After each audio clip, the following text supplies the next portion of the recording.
Hello, everyone, and welcome to the Healthy X Sundays podcast, where we bring you the most critical and actionable content in the nutrition and fitness space. Dave from Mind Muscle Pro and I, Kunal Jain, also known as Veg Diet Coach, are your hosts. Today, we are excited to welcome Marty Kendall. Marty Kendall is an engineer who blends data and nutrition to guide people towards optimal health.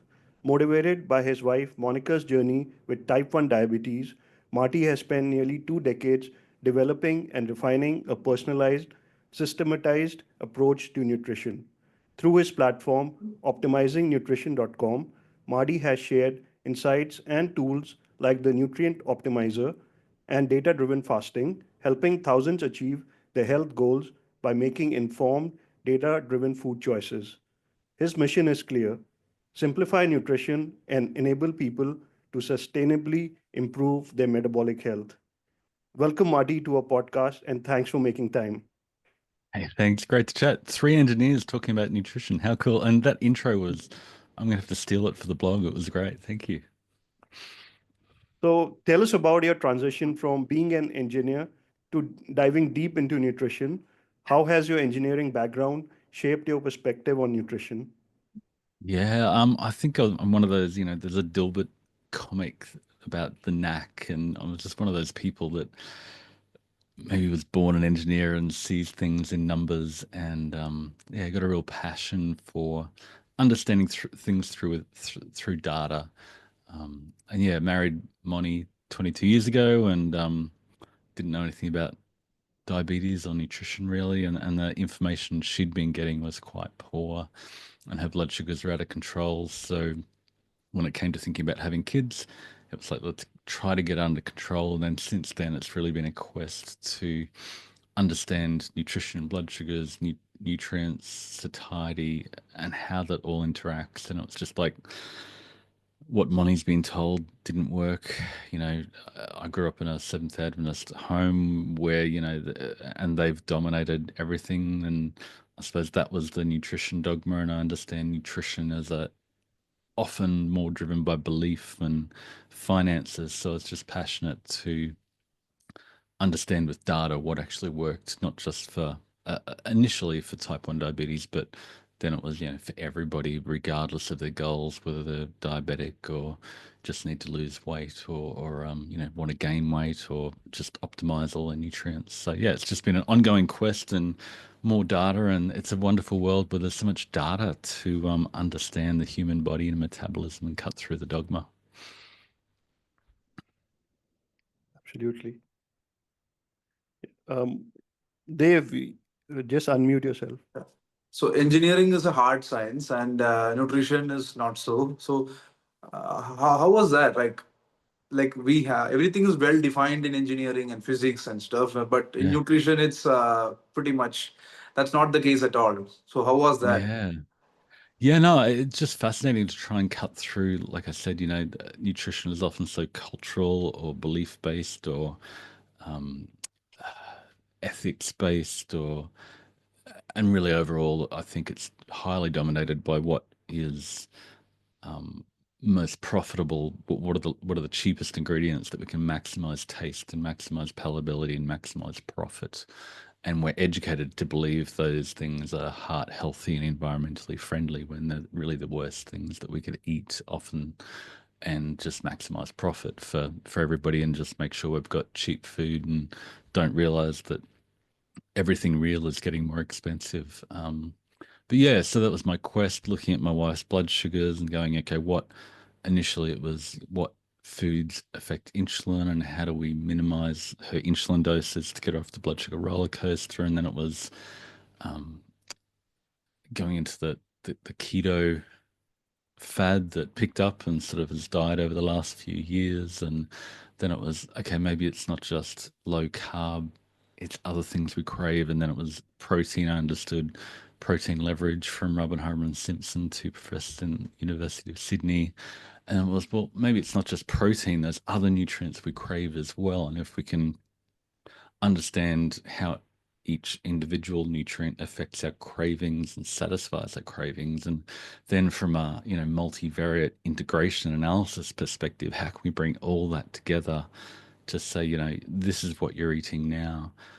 What does your diet need more of? I don't care what you eat to get that. What nutrients do you need more of, and what foods that you're currently eating do you need to eat more of to feel satiated? And yeah, nobody else has done that, and there's just data available to do that. I've got more than 600,000 days of data from people all over the world eating all types of diets that help me understand those interacting factors that model our appetite. Why do we eat? What do we eat too much? And how can we satisfy our cravings without having to eat too much is probably the number one thing. Right. So, the topic of today's discussion focuses around nutrient density. It sounds like a Yeah. simple word, and everyone thinks they know this. So, for our audience, what exactly is this nutrient deficiency, and what nutrients are we talking about? Yeah, nutrient density is really just the amount of nutrients a food contains per calorie. So which is going to give you the most bang for your buck. And at the extreme, you've got liver and oysters and spinach and all these crazy extreme nutrient dense foods that if that's all you ate, you wouldn't get enough energy because it's just so satiating. And at the other extreme, you've got, sugar and flour and oils and all these refined foods. And then food manufacturers combine those cheap ingredients to create really hyper palatable, profitable products that are designed to make us crave them and binge on them. So it's just really, I consider all the nutrients, all 34 essential nutrients, the amino acids, the vitamins, the minerals, omega-3. But then from a satiety perspective, I whittled it down and looked at which ones seem to make the biggest difference in that matrix. And, protein is the foundation. We all crave protein. We eat until we get the protein we need. And if our food has a lower protein percentage, we'll keep on eating until we get the protein we need. So, we've got muscles, and loss of muscle is basically death. So our body fights that really hard. But then you've got calcium and potassium and iron and sodium and vitamin C and sugar, and then the fats and energy density and iron. And it just seems our body just works through the hierarchy in our current environment. Says, okay, I need enough protein. Tick, I've got that. Now I'm going to make sure I get enough calcium. I'm going to go and search for foods that contain calcium, and then potassium, and then iron. And if we can reverse engineer that process, at one extreme, you can see that food companies have created hyper palatable products that hit our bliss points for each of those nutrients. But we can reverse engineer that to give our body the nutrients we need, the nutrients we crave, so we don't end up overeating. So I just find that completely fascinating. And the fact that nobody's really done that properly yet, it just keeps me up at night and wakes me up early. And I just want to keep analyzing and making it clearer. And it's great to see I've got a community of 12,000 people who are using it and getting great results, and it works in real life. So I'm just thrilled that I get to play with that data. So it's basically you in Australia, Dr. E in Sweden, and Ted in US. Yeah, we're good mates. I'd actually, for the last 18 months, Ted, sorry, Andreas and I have been talking basically weekly just to natter about ideas and share ideas. And so it's great to see what he's doing. I sort of take a really precise engineering data approach, and Andreas is just amazing at making things simple and clear and pictorial. So it's good to have both sides of that. And Ted is like my brother from another mother. That we're both, SDA background, became engineers, and now into nutrition. I'm not quite as shredded and ripped as he is, and I just finished in the gym trying to be that. But yeah, no, it's great how all our thinking overlaps from different perspectives. Right. So, if I'm not wrong, you came up with this. I don't know if you came up or it was already there. The idea of satiety index score. Yeah, there was a 1999 study in Sydney that looked at 38 foods, and that was the last real work that's been done in that. So all they did was they gave university students, you know, what was 157 calories worth of 38 different foods, and measured how full they felt over 2 hours. And it's like, okay, 2 hours, who cares? It's the day that we really want. So I went, that's really garbage. We need to get more data to look at, how does the food we eat, the nutrients we get, impact our satiety over the whole day.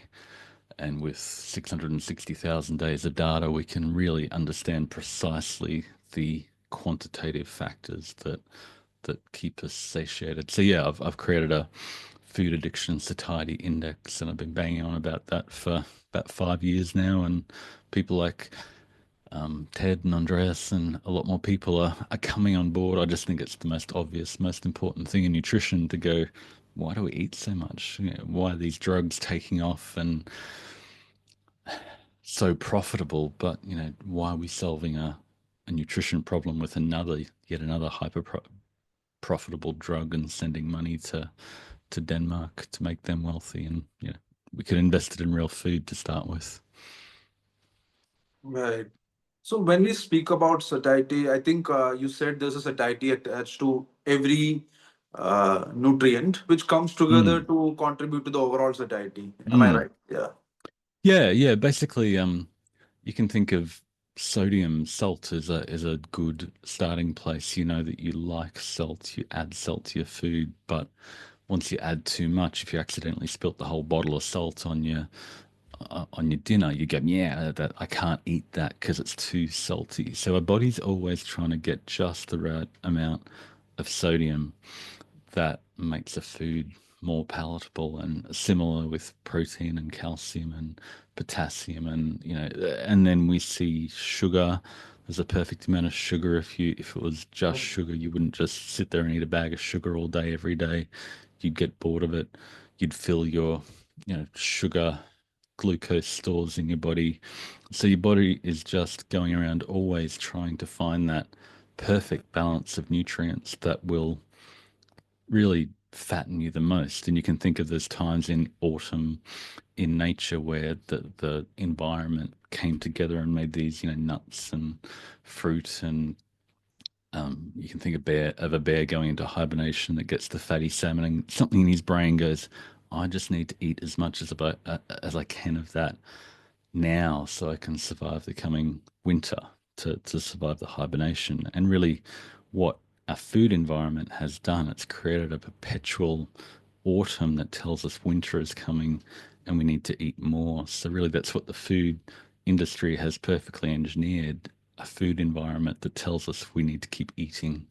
And if, we were in in winter, which is sort of a low carb diet, or summer, which is a high carb diet, our body would go, okay, we're cool. We're happy to be eating what we have and maintain a healthy weight. But there's this seems to be a circannual, an annual rhythm that drives us to overeat, and our modern food system puts us in that binge state all the time with these foods that hit the bliss point all the time. So if you understand the bliss points of the nutrient concentration that leads you to eat the most, you can then reverse engineer that to move away from those bliss points, whether that be low carb or low fat or higher protein percentage, or pack your food with more of all the essential nutrients, the vitamins and minerals that help you hit a sensory specific satiety. So your body goes, I've got enough sodium, I've got enough potassium, I've got enough protein, I don't need to keep eating. And once you tick off all those little nutrients, your body goes, I'm chill. I've got all this fat in the back that I can just keep on chewing through, and we don't need to keep eating. And all these people in our challenges just go, this is crazy. I'm just not hungry anymore because I've got the Right. nutrients I need. So, in your website, there's this beautiful pie chart. For those of you who understand it, it's a beautiful chart with a lot of weightage of different nutrients contributing Mm. to satiety. And what I found interesting was that you have like a MUFA, like monosaturated fatty acids, have a large percentage, soda, sugar, Yeah. and potassium. So these are like Yeah. some things that doesn't come off to your mind, right? Like, how Yeah. can fat have high satiety, and what about sugar? Yeah, as you said, that's the weighting of the different factors, and some are more important than others, like protein. And um, when you look at fat in and of itself, if you've got a natural beef or chicken or eggs that contain a ton of saturated fat, it's hard to overeat that. And if you've got a plant-based food that contains a lot, like an avocado or some natural food that contains predominantly polyunsaturated or monounsaturated fat, those are hard to overeat. But it seems the modern engineered food system, hyper-palatable processed food, engineers our food to get just the right of poly, mono, and saturated fat in, like, think of your McDonald's hamburger or the sundae or those sort of foods that they have a blend of the different fats and the blend of the different sugars, and it's just and this perfect blend of fat and carbs that just lights our brains up, and it says I can fill my glucose stores, I can fill my fat stores, I can fill, the fructose and the sucrose and the polyunsaturated fat and monounsaturated fat. And it's just fascinating that monounsaturated fat is such a big factor in that. I think that's because so much of our modern diet is just these cheap vegetable oils. It's not that I don't think, plant-based fat or animal-based fat is necessarily worse than the other. It's just, the cheapest, most garbage ingredient you can put into food that is engineered to be hyper palatable. So that's what makes it really bad, is it's just in every junk food that, is really cheap and profitable. So, Marty, do you think nutrient density can be used by these food manufacturers to provide more nutritious food options, or do you think they will not go down this route?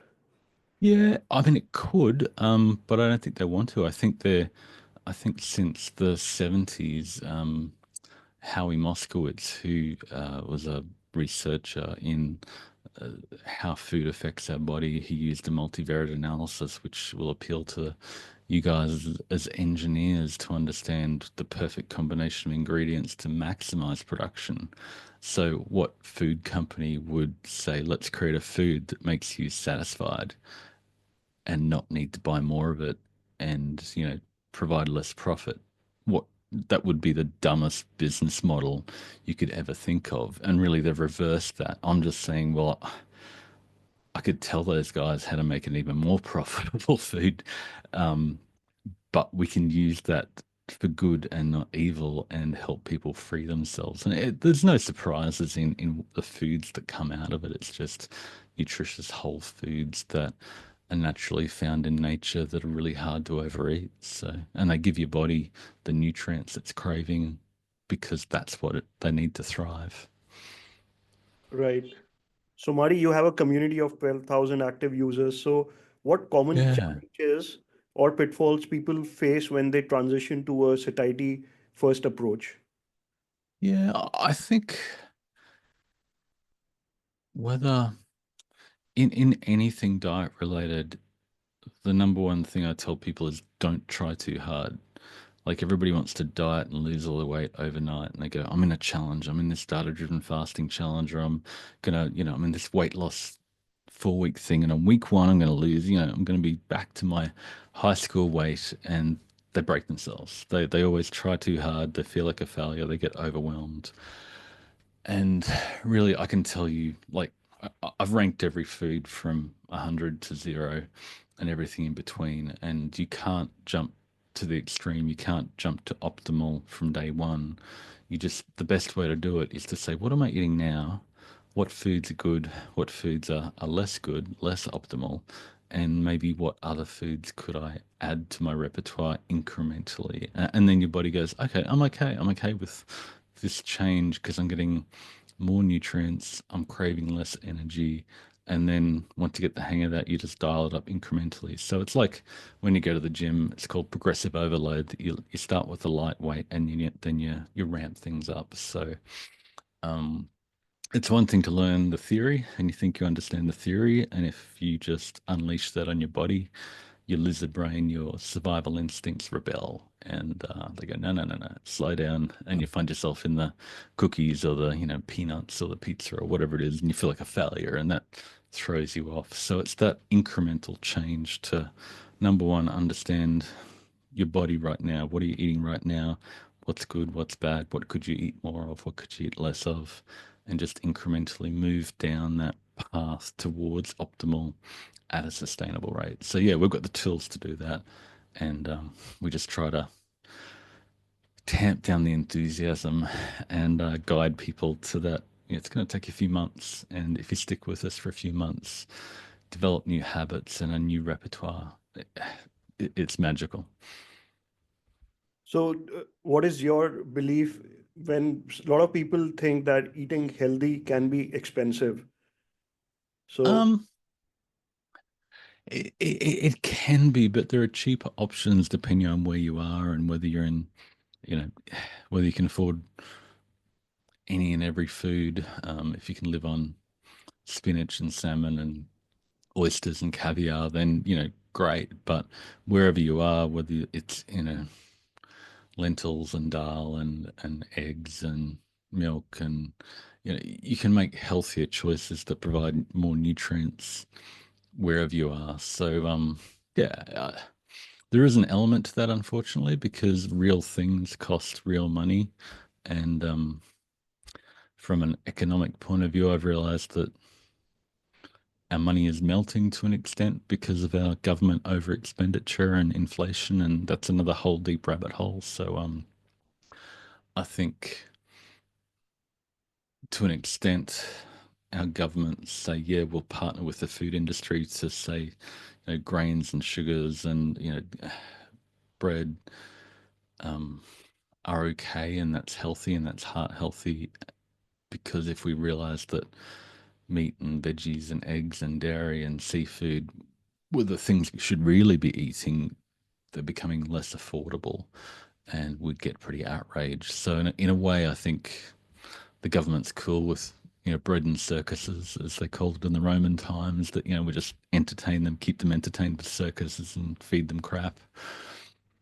But yeah, you can find higher satiety options in any environment, more nutrient dense options in any environment. You don't have to live on steak only. There's no perfect diet. It's just, find the foods that contain the protein and nutrients that your body needs, no matter where you live or whatever your budget is, or whether you prefer a vegetarian or a carnivore diet.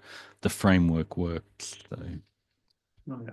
Speaking of carnivore diet, there's this again a graph in your website where you say like as we go along lower towards the carbohydrate restrictions, you tends to get negative returns, right? Like there's like a yeah, 20% or something, if I'm recollect correctly, where low yeah, carb is better. So correct. can you expand on this, because a lot of Indians have been trying this low carb lately, and Yeah. some have been finding results, some not so much. Yeah. Yeah, I mean, taking it back to the bliss point concept, is there's a certain amount of protein, sugar, fat, and carbs that our brain just goes, that's great. I can fill my glucose stores, I can fill my fat stores. And if you move away from that point that maximizes dopamine in any direction, so if you're eating a low fat diet with no added oils, and you're just eating veggies and even just plain rice, not fried rice, but white rice with no fat added, that's hard to overeat. Probably not optimal if you're a diabetic with outrageously bad blood sugars, but it's going to be better than that perfect bliss point formula of fat and carbs together with lower protein. But if you swing to the other extreme, low carb is great. I'm a big fan of a low carb diet. People who go low carb tend to get more protein, which is fantastic. But as you mentioned, at about 20%, there's a point where you're excluding all plants, all veggies, all fiber, all low energy density foods that are also hard to overeat, that also give you a lot of vitamins and minerals that can be harder to get if you're only eating muscle meat. So yeah, I think there's diminishing returns below about 20% total carbs or 15% net carbs, just because you're not getting the benefit of fiber and minerals, particularly in that very, very, very low carb diet. And I suppose the other downside is that when people go low carb,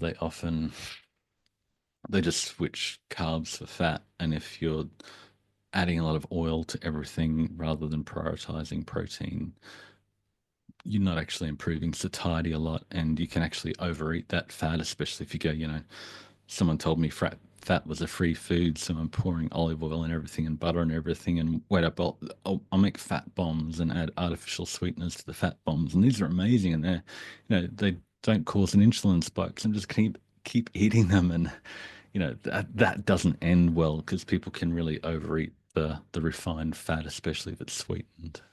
All right. So I asked this question to Dr. E as well. So uh, fats are 9 calories and Yep. carbs are 4 calories. So is it right in thinking that fats are more dangerous in some way, given? Yeah. I mean, the benefit of fat is that it often comes with protein. So if you try to exclude all fat, you're probably excluding protein, which is one thing your body craves a lot. So um, adding a lot of extra unnecessary oils to your foods is not going to be healthy. And you can imagine eating a potato or plain rice. It's a lot more bulky. It's not just 4 calories per gram of carbohydrate. You've also got water and fiber, which bulks it up as well. So, um, but yeah, the system doesn't quite see it as yes and no, because energy density is a big factor as well. So foods that have Right. a very high energy density are also easy to overeat. So you think of your refined oils versus, I'm just eating a watermelon or something like that, plain potato. So, yeah, it is a factor, but I think rather than worrying about whether you get more energy from fat versus carbs, it's am I getting my protein? Am I getting my calcium? Am I getting my potassium? Where am I getting my vitamins and minerals from? And if you're getting nutrient dense foods that satisfy your cravings, the balance of fat and carb tend to work themselves out. So it's more like added fats and added carbs are the problem rather than when they are Yeah. built. Yeah, if you're getting the fat and the carbs from the natural source, like whole food sources, you're okay. If you really want to dial things down, you can start thinking about, you know, egg whites rather than whole eggs, maybe one whole egg and an omelette with a bunch of egg whites or those sorts of things that can help. And obviously no added sugars and no added, yeah, particularly sugar is a big deal. So yeah, it's just about trying to dial out the excess energy because you got plenty left in your body to use. Right. So one of the things which I read, I read one of your posts. It was about since we are on the topic of low carb and keto and all that. So you talked a bit about gluconeogenesis, right? That's the thing which is keto wars used to defend Yeah, themselves. So like we have a process called gluconeogenesis. So yeah, carbs are non-essential. So I think you had an interesting point that they are like very taxing on the body, and it's like it's yeah, yeah. I mean, gluconeogenesis is feared in keto world to some extent. They go avoid protein because it can turn to glucose, and glucose is bad because it throws you out of ketosis. You need your really high ketones, and all that stuff is just confusing and not very helpful, I think. But yeah, your body can create glucose from protein, but it's a lot of work. And I think sometimes if we cut our carbs way, way too low and just eat a really high protein diet, you're still going to be hungry a little bit. Um, so having that, 10-20% carbs is still going to be fine for most people. And what we do in the challenges is get people to test their blood sugars. And if they rise by more than 30 milligrams per deciliter or 1.6 millimole after eating, it's likely you need to dial back your carbohydrates. So some rise in glucose is perfectly normal and healthy. It's part of appetite signaling. You feel full when your glucose goes up. When your insulin goes up, you feel satiated.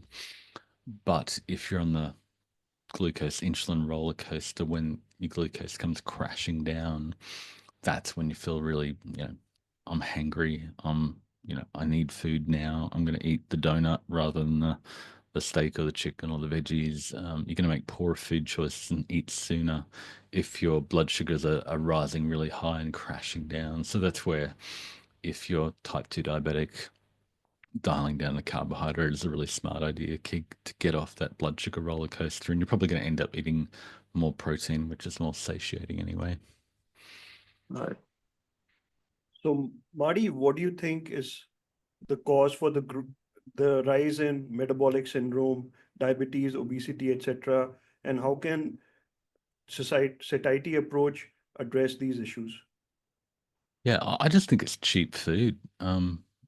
People are trying to make cheap food to maximize profit. And what is cheap food? It's sugar, refined grains, seed oils, and we combine them in packages that have this long list of ingredients of added vitamins, because the natural ingredients the basic ingredients, the sugar, the oil, um, and the refined grains contain no nutrition, so they have to add back a bit of nutrition. It tastes awful, so they have to have flavors, and it looks like whatever, so they have to add colors to make you eat it. So you're eating an engineered food product that is designed for profit.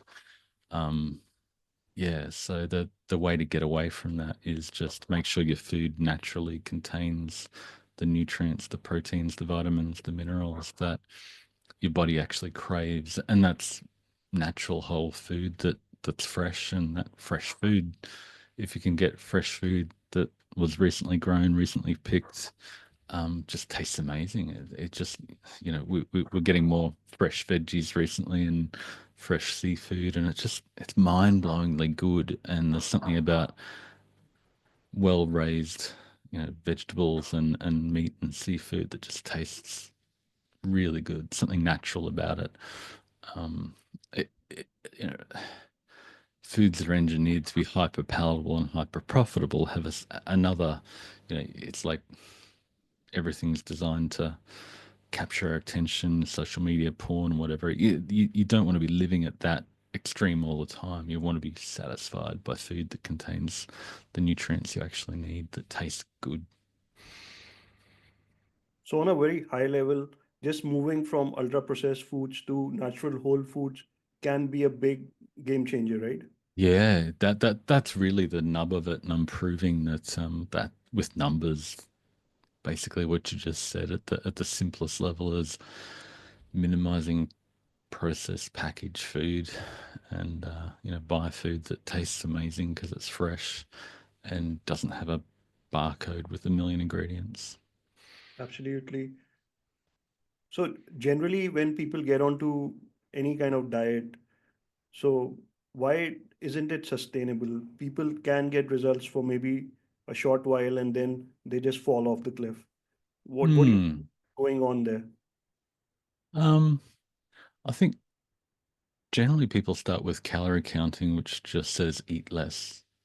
Take and Ozempic really does the same thing, but it helps you with satiety. The GLP-1 inhibitors, they say, okay, you ate 10 muffins a day before, and now we'll switch off your satiety so you can eat 3 muffins a day and you'll lose weight. But are you really getting the nutrition? You're probably getting a lot less nutrition with the 3 muffins than the 10 muffins. So eventually your body goes, geez, I really need nutrients. That those cravings were designed to make me survive and thrive and make sure, because they make sure I get enough nutrients. So if you just use sheer willpower to stop your body getting the nutrients you need, your body eventually is going to go, stuff this. I'm going to eat everything and anything. But if you say, okay, how can I solve the puzzle of getting the nutrients I crave without too much energy, without more energy than I need, your body's just satisfied. It just goes, okay, cool. I've got enough nutrients. I've got enough energy. We can get on with our day and go play and forget about food. Um, So I think if you focus on foods that contain the nutrients you need that provide satiety, you've got a much better chance of naturally eating less because you crave less and your body's satisfied. And it's not just about calories. Calories, are a thing, and it's the best way we have to measure energy in food. But there's so much more to nutrition than just calories. I'm trying to start a rumor that nutrition might be about nutrients. Nutrition, nutrients, they seem to go together. So maybe nutrition is about getting the nutrients you need from your food, not pills and bottles, and they never work the same way. That's quite interesting because we had a guest called Dr. Syed Heather, and he spoke about that you need to eat the sun. If you don't get enough sunlight, you're going to end up eating more food. So That's interesting. there are like external factors also. It's not just food, Mm. it's even the other things which come into play. What do you think is going on? Oh yeah. I mentioned the seasonal environment. I think our environment sends us different triggers in our light and the time of day.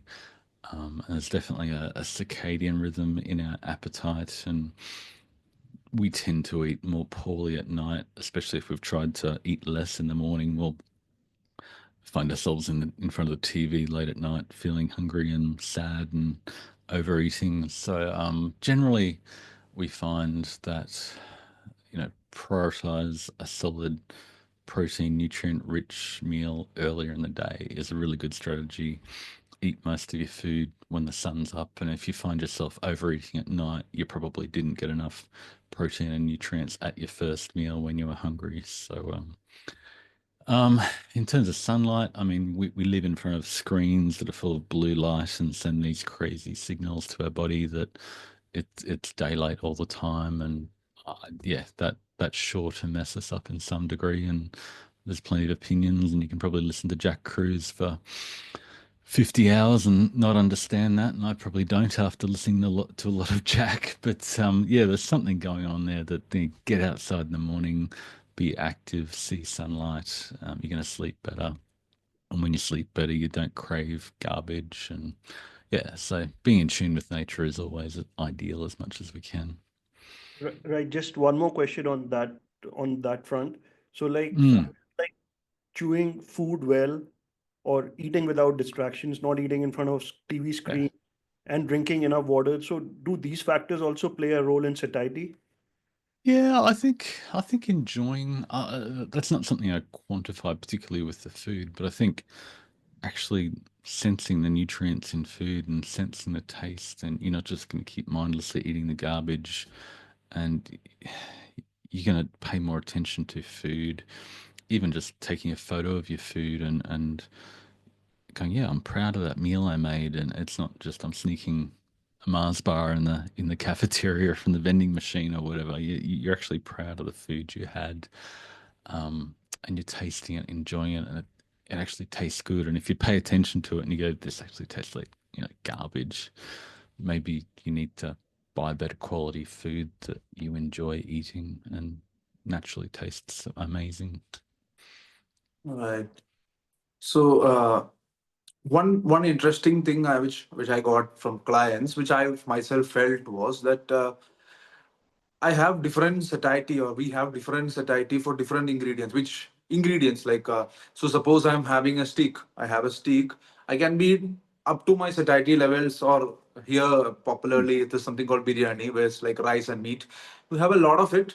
You can hit your satiety. But if you're Yep. given, say, some dessert, then Yep. that fullness doesn't matter. You have some space left, but you cannot eat Yeah. any other thing. So, does that make sense? Yeah, totally, totally. It's called sensory specific satiety, which just means that your body says, I've had enough of that nutrient. And we most often think of it for protein. You get enough protein, and your body goes, I've had enough protein. I just couldn't eat more steak. Thank you. But I'll take the dessert. And you can think of that as your body always trying to balance the protein versus the fat and carbs. And what's in the dessert, what's in the ice cream, it's fat and carbs. So you got the protein, and your body says, yeah, if you give me the ice cream, I'll take that too. And I'll just perfectly balance all the nutrients to hit my bliss point. And yeah, that's not ideal to always be eating ice cream if you're trying to lose weight. So really what you need to think of, okay, getting my protein tick. I've hit sensory specific satiety. I couldn't eat any more protein. I couldn't eat any more chicken breast or steak or tofu or lentils or kidney beans or whatever it is for you in your environment. And then, am I getting my potassium? And am I getting enough sodium? Am I getting enough vitamin C from fruit? Am I getting enough vitamin B2? Am I getting enough calcium? That's what your body is doing. It's just going around the circle and saying, am I getting enough of all of these nutrients? And you'll keep eating until you get enough to thrive. And really, our system just says, how can we engineer our food choices to pack in more nutrients per calorie so we don't end up overeating and we can use all the excess fat that we've got sitting on our body. Right. So a common term which you guys use a lot is energy toxicity. Yeah. So that essentially means you're getting more calories. Is it, or is there more to it? Yeah. It just means you've got too much energy stored on your body that it can comfortably hold. And, that's a Ted Naiman term that I first heard from him. But we blame insulin and carbs and everything for all these things that are just fundamentally we've eaten too much of a low satiety diet, and we've got too much energy in the form of glucose and fat stored in our body than it can comfortably hold, and that's the root cause of type 2 diabetes and cancer and just about any metabolic modern thing that we die of these days is having too much fat and not enough muscle in our body. And it's just an ongoing quest to choose better foods and move and be strong, to sleep well, to age well.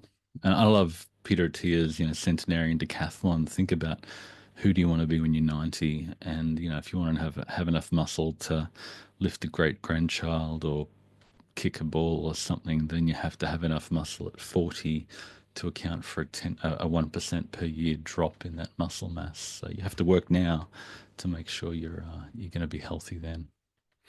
Right. So, do you think like more than going beyond the satiety aspect, like how do you look at the individual properties of food, right? For example, seed oil is something in our community we say it's really bad. So, Yeah. beyond the satiety aspect, do you think these considerations have to be made, or it just fits in when we consider the satiety? Yeah, I mean, really, if you're prioritizing foods that contain more protein per calorie, more potassium, more calcium per calorie, you automatically getting rid of every food that contains added seed oils that are, you know, hydrogenated and bleached and all the garbage that they do to these oils. You're automatically eliminating every packaged food that contains that as a predominant ingredient. Why are those foods bad?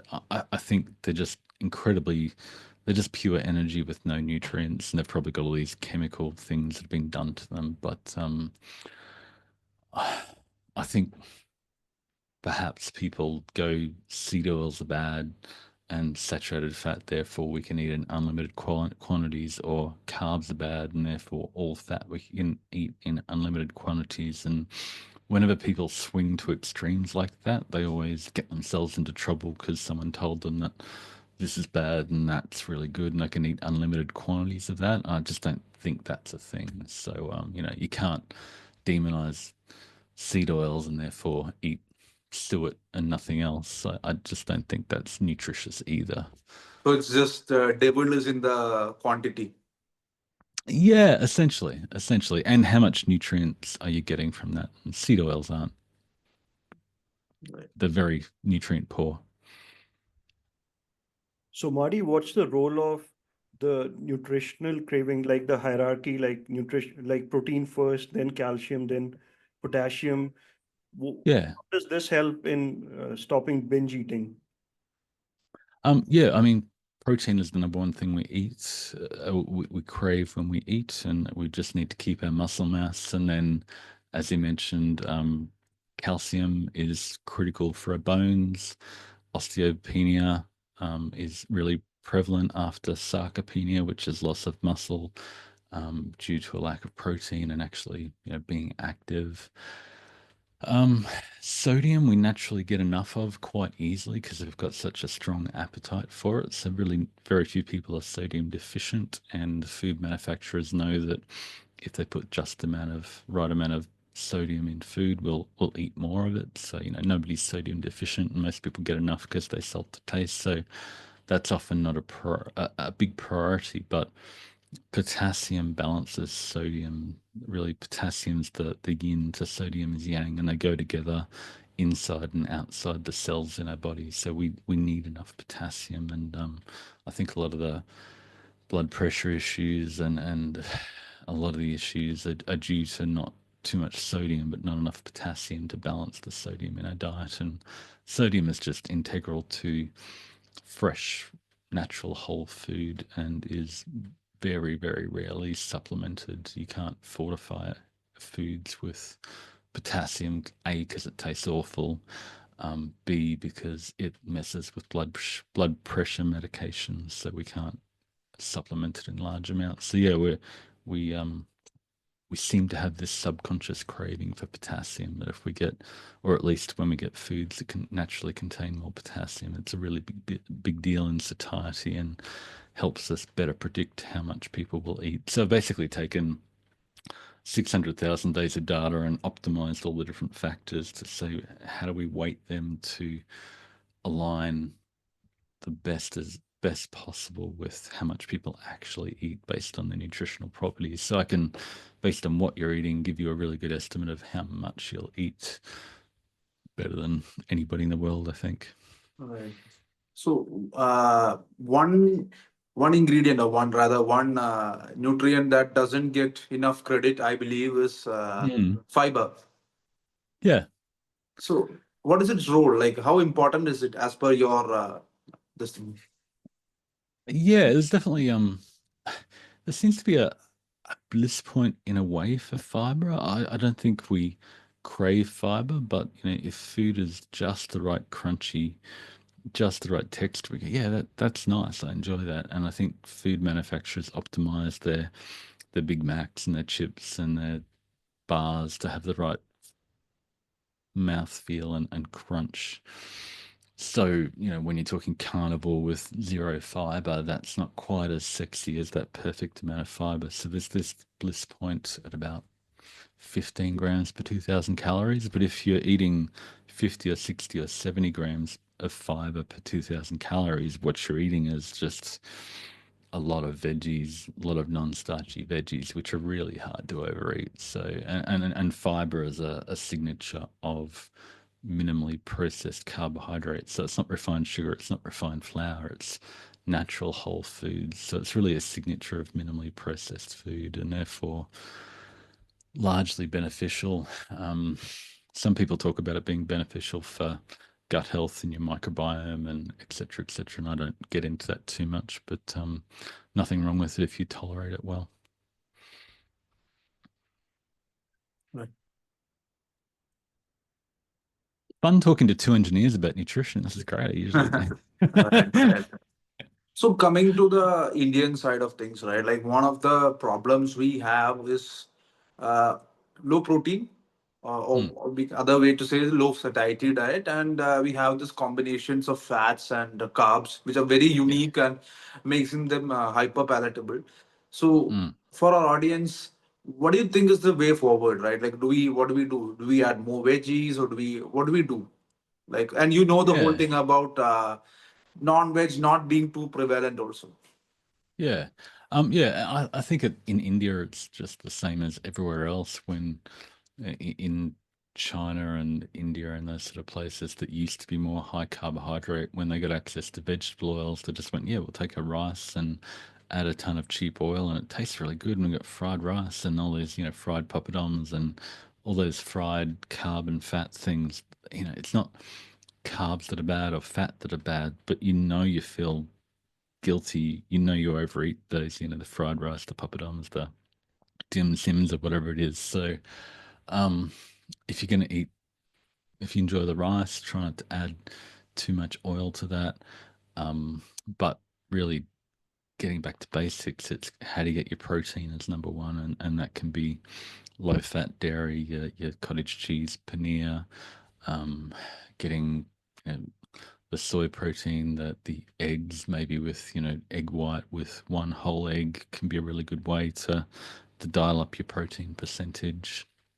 As you mentioned, anything fresh veggies in their whole state rather than all the refined grains that we tend to add fat to as well. So it's the same principle, just in a different context. And you guys have got your own Indian food database that isn't quite as thorough, but I've had a bit of a play with it. And yeah, there's definitely foods unique to the Indian context, but the same principles. I think, I've analyzed the 660,000 days of data covers third world countries, our optimizers, and the US food database. So it's taken from, I've tried to solve the problem of what the humans crave. So yeah, just more fresh, whole food is the number one thing, and there's plenty of ways to get that, particularly protein.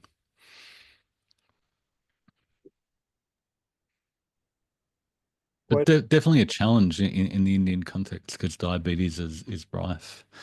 Because you're probably more genetically predisposed to type 2 diabetes, which is pretty scary. so Marty, any other concept you want to discuss which we might have missed about satiety or nutrient density?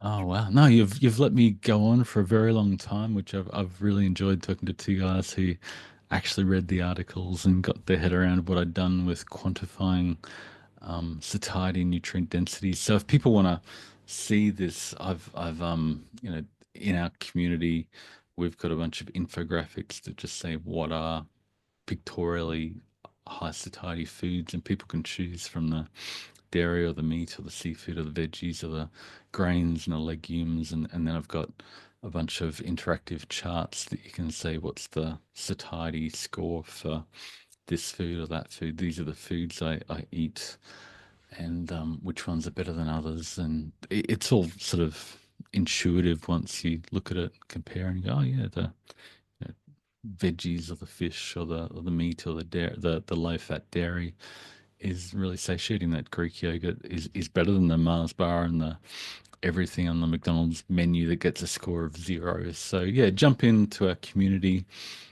If you go to the Optimizing Nutrition website and check that out, there's a link to that, and 12,000 people all eager to help other people because they've been helped and are just buzzing with excitement. It keeps me very busy every day, just replying to everybody in that group. So yeah, we got a ton of free resources and a few challenges too that can guide people through whether they just want to use the glucose meter to guide when and what they eat, or really dial it in and look at their satiety or nutrient density with the macros masterclass and the micros masterclass.